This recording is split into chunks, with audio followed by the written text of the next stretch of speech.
ರಾಜ್ಯದಲ್ಲಿರ್ತಕ್ಕಂಥ ಸಿದ್ದರಾಮಯ್ಯನವರ ನೇತೃತ್ವದ ಸರ್ಕಾರ ಗೂಂಡಾಗಿರಿಯ ಸರ್ಕಾರ ಆಗಿದೆ. ಮಾನ್ಯ ರಾಜ್ಯಪಾಲರು ನಿನ್ನೆಯಿಂದ ಸರ್ಕಾರ ಹೇಳಿದ್ದು ಅವರು ಸದನಕ್ಕೆ ಬರೋದಿಲ್ಲ ಅಂತ. ಅದು ದಟ್ ಈಸ್ ಎ ಮ್ಯಾಂಡೇಟರಿ. ಅವರು ಬಂದರು, ಭಾಷಣ ಮಾಡುವ ವಿಚಾರವನ್ನ, ಸದನಗಳನ್ನು ಗೌರವದಿಂದ ಕಾಣುವ ವಿಚಾರವನ್ನು ಮಾಡಿದ್ರು.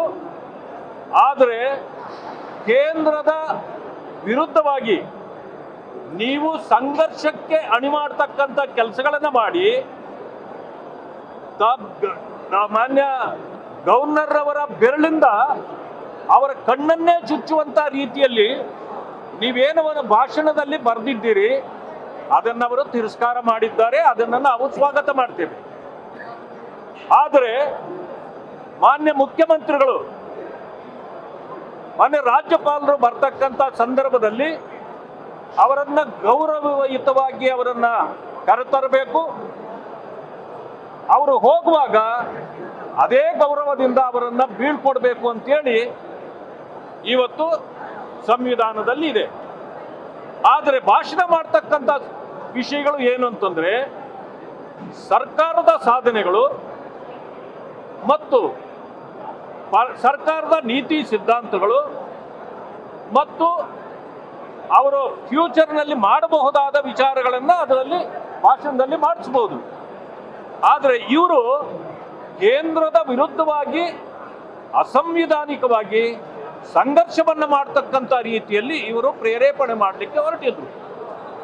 ಈಗಾಗಲೇ ಮಾನ್ಯ ಸಿ ಟಿ ರವಿ ಅವರು ಹೇಳಿದ ರೀತಿಯಲ್ಲಿ ಮಾನ್ಯ ಗವರ್ನರ್ ಅವರು ಬಂದು ಭಾಷಣ ಮಾಡುವಾಗಲಿ ಅವರು ಹೋಗುವಾಗಲಿ ಯಾರೂ ಅಡ್ಡಿಪಡಿಸುವಂತಿಲ್ಲ. ಆ ರೀತಿ ಅಡ್ಡಿಪಡಿಸಿದ್ದೇ ಆದರೆ ಆ ಸದನದ ಸದಸ್ಯರನ್ನ ಆ ಅವಧಿಗೆ ಅವರನ್ನ ಅಮಾನತುಗೊಳಿಸಬೇಕಾಗ್ತದೆ. ಈ ವಿಚಾರವನ್ನು ನಾವು ಸದನದಲ್ಲಿ ಮಂಡಿಸುವವರಿದ್ದೇವೆ. ಆದರೆ ಕಾಂಗ್ರೆಸ್ಸಿನ ಗೂಂಡಾಗಿರಿ ಕೇವಲ ರಸ್ತೆಗಳಿಗೆ ಸೀಮಿತವಾಗಿತ್ತು, ಈಗ ಅದು ಸದನ ಪ್ರವೇಶವನ್ನು ಮಾಡಿದೆ.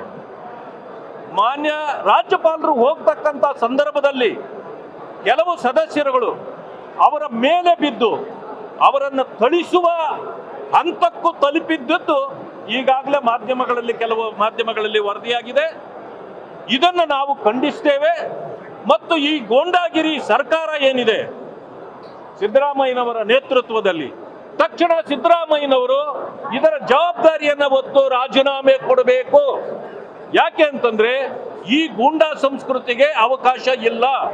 ರಾಜ್ಯಪಾಲರ ವಿರುದ್ಧವಾಗಿ ನೀವು ಈ ರೀತಿಯ ಒಂದು ಕನಿಷ್ಠ ಪ್ರಜ್ಞೆಯೂ ಇಲ್ಲದೆ ಈ ರೀತಿಯ ಗೂಂಡಾಗಿರಿ ಪ್ರದರ್ಶನ ಮಾಡತಕ್ಕಂಥದ್ದು ಇದು ಅಸಂವಿಧಾನಿಕ, ಸಂವಿಧಾನಕ್ಕೆ ವಿರೋಧವಾಗಿದೆ.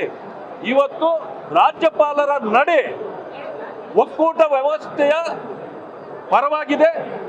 ಸಂವಿಧಾನವನ್ನು ಎತ್ತಿ ಹಿಡಿಯತಕ್ಕಂಥ ಕೆಲಸವನ್ನ ಅವರು ಮಾಡಿದ್ದಾರೆ. ಅದನ್ನು ನಾವು ಸ್ವಾಗತ ಮಾಡ್ತೇವೆ.